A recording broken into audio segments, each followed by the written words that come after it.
اس وقت ہم پہنچ گئے ہیں قلعہ علی مسجد۔ اس قلعہ علی مسجد کی کیا تاریخ ہے، ہم پھر بریگیڈیئر ایاز خان صاحب کی خدمات حاصل کرتے ہیں۔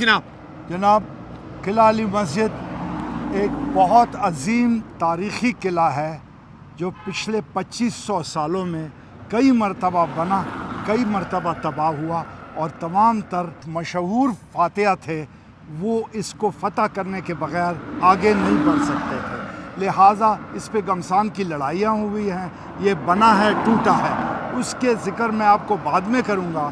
لیکن اگر آپ دیکھیں تو یہ جو اونچے پہاڑوں کا سلسلہ ہے اور جو سب سے تنگ جگہ ہے خیبر پاس کی، وہ یہی علی مسجد کا ایریا ہے۔ یہ قلعہ اسی پہ واقع ہے اور اس کو اس طریقے سے بنایا گیا ہے کہ یہ 3 قلعوں کا مجموعہ ہے، اور وہ آل راؤنڈ ڈیفنس کے لیے اس طرح بنا ہوا ہے، ایسٹ ویسٹ نارتھ ساؤتھ کسی طرف سے بھی اس کے اوپر کوئی حملہ آور آئے تو وہ اس کو گارڈ کر سکتا ہے اور حفاظت اس کی کر، اور یہ ہر لحاظ سے اس کے اندر راشن پانی سب موجود ہوتا تھا تاکہ وہ سیلف سفیشینٹ ہو۔ مطلب ہم یہ سمجھ سکتے ہیں کہ بریگیڈیئر صاحب یہ ایسا پوائنٹ ہے کہ جس پہ جو فاتحہ بیٹھا ہوتا تھا وہ اس کی اجازت کے بغیر یہاں سے پشاور اور یعنی ہندوستان کی طرف نہیں جا سکتا، نہیں جا سکتا تو یہ ایک ایسا مرکز تھا۔ بالکل یہ جو قلعہ علی مسجد ہے یہ بالکل وہی مقام ہے جی۔ اور اگر آپ یہ نیچے دیکھیں تو گوروں کے ٹائم میں جب انگریز نے اس کو فتح کیا، اس کے بعد اس کو ریگولر کیمپنگ گراؤنڈ کے طور پہ وہ استعمال کرتا تھا، اور ایک بریگیڈ سائز کا ایک دستہ جو تھا ایٹ اے ٹائم اس میں یہاں آ کر بیٹھ سکتا تھا، پڑاؤ کر سکتا تھا، اس کے بعد وہ آگے بڑھتے تھے اجازت ملنے کے بعد۔ یعنی فرسٹ افغان وار، سیکنڈ افغان وار، تھرڈ افغان وار، وہ لڑتا رہتا تھا افغانستان، تو اس کا ایک پڑاؤ جو مین تھا وہ یہ تھا، دوسرا لنڈی کوتل تھا، تیسرا پھر چلتے جلال آباد، اور اس طرح گزرتے۔ چلیں جب مسجد کو قریب سے ہم جا کے دیکھتے ہیں۔ امین حفیظ اب پہنچ گئے ہیں فورٹ علی مسجد کے اندرونی حصے میں، اور اب ہم پھر بریگیڈیئر صاحب کی خدمات لیتے ہیں اور ان سے پوچھتے ہیں کہ اس جو قلعہ علی مسجد ہے اس کی تاریخی پس منظر کیا ہے اور اسی مقام پر ہی یہ کیوں بنایا گیا۔ جی بریگیڈیئر صاحب۔ جناب اس طرح ہے امین صاحب کہ اس قلعے کو میں نے آپ کو نیچے سے ہی بتا دیا تھا جب ہم چڑھ رہے تھے اوپر کہ یہ 3 قلعوں پہ مشتمل ہے۔ آپ ایسٹ کے طرف دیکھیں 2 قلعے ہیں، آپ اگر مغرب کے طرف دیکھیں تو 1 قلعہ ہے، اور اسی کو گارڈ کرتے ہوئے اگر آپ رائٹ کے طرف دیکھیں تو اس کو پیریانو پکٹ کہتے ہیں، یعنی جنوں والا پکٹ، پرانا نام اس کا یہ رکھا گیا ہے۔ یہ تاریخی قلعہ اس وقت جو آپ دیکھ رہے ہیں 145 سال پرانا ہے جب اس کو انگریز نے بنایا، اور اس وقت یہ جو موجودہ IGFC ہے، میجر جنرل نور ولی خان، شکر ہے ان کو یہ خیال آیا کہ یار یہ تو بوسیدہ حالت میں اس کو نیا کرتے ہیں، تو اس کی تمام تر رینوویشن، ریفیبریکیشن سب کچھ کر کے اس وقت آپ کے سامنے دوبارہ اسی طرح پیش ہو رہا ہے جس طرح 145 سال پرانا تھا۔ بہت خوبصورت میں دیکھ رہا ہوں، بہت بہت۔ لیکن جی یہ تاریخ یہاں ختم نہیں ہوتی، یہ ایکمینینز جو ایرانی تھے، ڈاریس دا گریٹ، وہ بھی ادھر آیا ہے، اس کا قلعہ بھی کسی سطح پہ نیچے اس کے پڑا ہوا ہے۔ اس کے بعد گریکو بیکٹرینز آئے، یعنی یونانی جو بلخ میں آباد تھے افغانستان میں، پھر انہوں نے اس کو دوبارہ آباد کیا۔ اس کے بعد مورین ڈائنسٹی آئی، اشوکا، چندر گپتا موریہ، یہ آئے جو بدھ مذہب لے کے آئے، اور ادھر سٹوپا تقریباً 17,000 تو سٹوپے تھے اس راستے پہ جو مذہب کی، بدھ مذہب کی رہنمائی کرتے تھے، ان کا مورینز کا بھی یہی تھا۔ اس کے بعد کشانہ آ گئے، کشانوں نے بھی اسی کو اپنا مسکن اور جگہ بنائی، اور یہاں سے حملہ آور ہوتے تھے اور یہاں سے اوپر جاتے تھے اور نیچے آتے تھے۔ اس کے بعد آیا ہندو شاہی پیریڈ، اننت پالا، جے پالا، وہ بھی اس پہ مقیم رہے۔ ہندو شاہی کے بعد محمود غزنوی آیا، اور وہ اسلام کے چرچے پہ یہاں آیا اور ان کو شکست دیتے ہوئے نیچے ہندوستان گیا۔ اس کے بعد مغلیہ دور آیا، وہ بھی یہیں رہے۔ بابر جب آیا تو اس نے اس کو فتح کرنے کے بعد پھر مغل بادشاہوں کا جو دور سلسلہ تھا وہ چلتا آیا۔ اس کے بعد یہ افغان بادشاہ نادر شاہ افشار آیا اور نادر شاہ افشار نے اس کو فتح کیا، اور 1737 میں ہندوستان چلا گیا. اس کے بعد احمد شاہ ابدالی نے اس کے بعد 1747 میں افغانستان بنایا اور پھر اس کا یہ قلعہ بنا. پھر افغان بادشاہ یہاں پر رہے, امیر دوست محمد خان تک یہ سلسلہ چلتا رہا. جب انگریز فاتح ہوئے تو انگریزوں نے 1878 میں اس قلعے کو فتح کیا, جنرل سیم براؤن نے, اور اس قلعے کو فتح کرنے کے بعد یہ انگریزوں کے ہاتھ آ گیا اور چلتا رہا 1947 تک, جب ہمیں ملا پارٹیشن کے بعد. اس سے پہلے یہاں انگریز مقیم تھا. یہ اس کی 2500 سالہ تاریخ میں نے آپ کو ایک اس میں جسٹ کے اندر بتا دی ہے. تو طے یہی ہوا کہ جو کوئی بھی فاتحہ آگے سب کانٹیننٹ میں جاتا تھا اس کے لیے یہ والا جو مقام ہے فورٹ علی مسجد, یہ مرکز ہوتا تھا. جو یہاں قبضہ کر گیا اس نے آگے بھی قبضہ کر لیا. درست جناب. وہ اگر اس راستے کو اختیار کرتا, یعنی کابل سے جلال آباد اور خیبر, تو یہی واحد راستہ ہے جس پہ کہ وہ آ سکتا تھا. اس راستے کے ساتھ یعنی تیرا والا بھی تھوڑا ملا کے اور اوپر سے باجوڑ والا ملا کے, لیکن مین روڈ یہی ہے. کندہار والا تھا وہ چمن کے راستے آتا, لیکن بیسیکلی یہ ہے. اس وقت ہم قلعہ علی مسجد کے ٹاپ ایریے میں آ چکے ہیں اور یہاں سے 360 ڈگری کے اوپر نگرانی ہوتی رہی ہے اور ہو رہی ہے.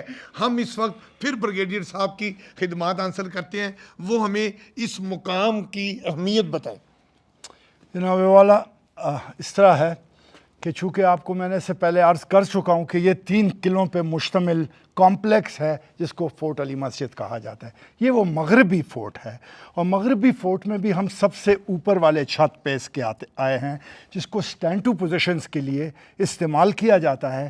اور اگر یہ کیمرہ مین صاحب موڑے تو اس کو ہر جگہ پہ لوپ ہولز نظر آئیں گے پورے 360 ڈگری میں, تاکہ کسی بھی طرف سے حملہ آور آنے کی کوشش کرتا تو وہ اس قلعے کا یہ اسٹینڈ ٹو پوزیشن اس کو کور کرتا.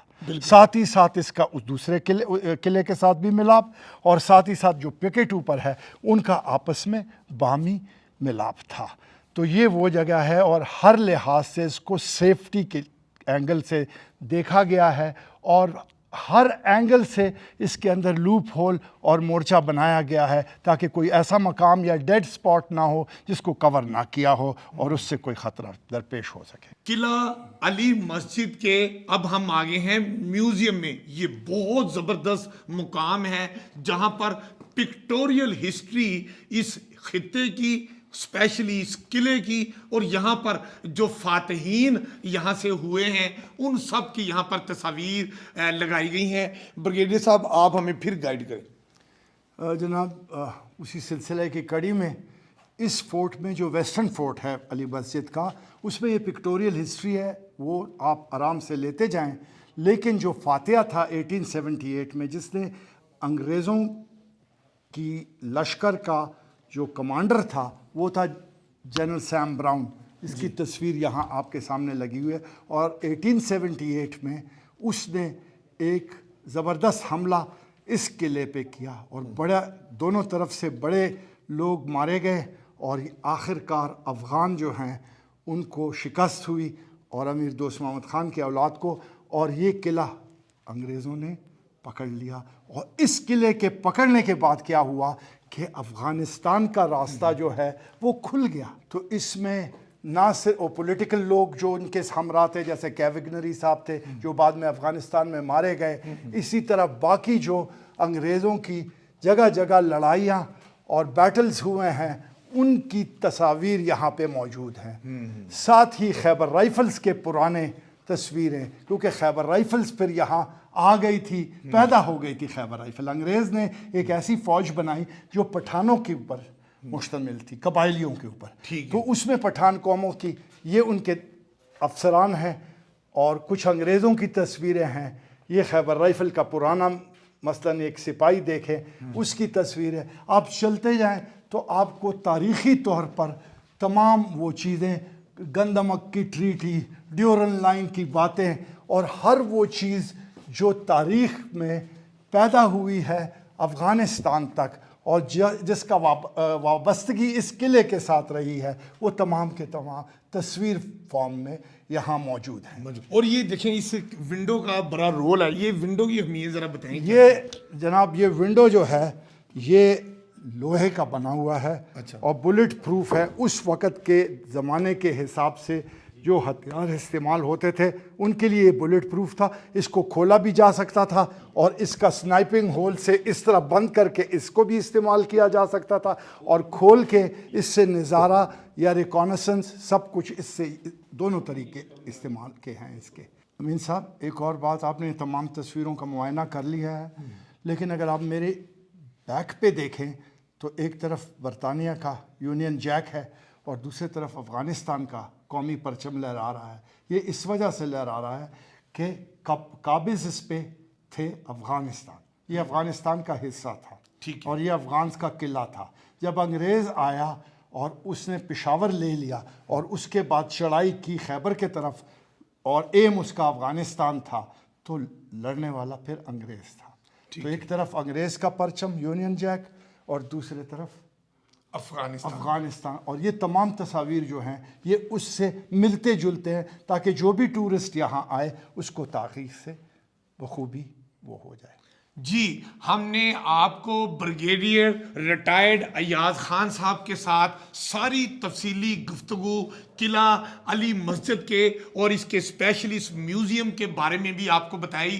آخر میں بریگیڈیئر ریٹائرڈ ایاز خان صاحب کا کہنا تھا کہ اس قلعے کے میوزیم میں برٹش پرچم بھی لہرا رہا ہے اور یہاں افغانستان کا پرچم بھی موجود ہے. آیا انگریز بر صغیر کے طرف سے تھا اور رخ اس کا افغانستان کے طرف تھا, تو وہ پشاور کو فتح کرتے کرتے ادھر آیا اور یہاں سے پھر لنڈی کوتل اور جاتے جاتے جلال آباد اور کابل پہنچا. قلعہ علی مسجد سے ملحقہ یہ ہاسپٹل ہے. یہ ہاسپٹل جو پہاڑ کے اندر سرنگ کی طرح بنایا گیا ہے اور یہاں پر مختلف وارڈز ہیں اور اس کے بعد آپریشن تھیٹر بھی موجود ہے. اور یہ سب سے پہلے آپ دیکھ سکتے ہیں کہ ریسیپشن ایریا ہے اور اسی ریسیپشن ایریے میں آپ آگے ہم آپ کو لیے چلتے ہیں. یہاں پر مختلف تصاویر ہاسپٹل کی بنائی گئی ہیں اور یہیں پر ایک ایسی ہم آپ کو جگہ بھی دکھاتے ہیں جو وارڈز ہیں اور جس پہ یہاں پر کام کرنے والے فوجی اگر زخمی ہو جاتے تھے تو ان کا جو ٹریٹمنٹ ہے وہ یہیں کیا جاتا تھا.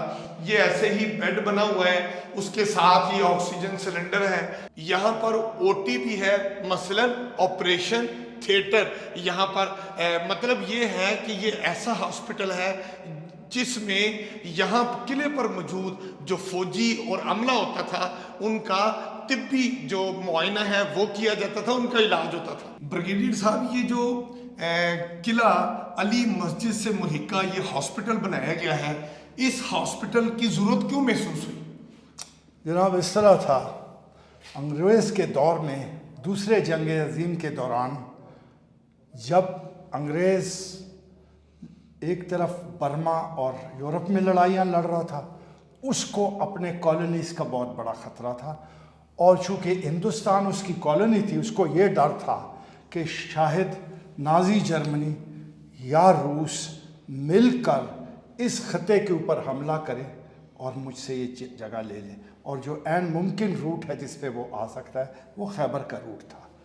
تو اس نے سوچا کہ اس کی تیاری کے لیے کیوں نہ میں پہلے سے بندوبست کر لوں اور زمین دوز اسپتال یہاں پر بنا دوں, مورچے بنا دوں, مشین گن پوسٹ بنا دوں, تاکہ اس کو رکاوٹ بھی پیش آئے اور اس ہسپتال میں اگر کوئی کیجولٹیز ہو گئے ان کا علاج بھی ہو سکے.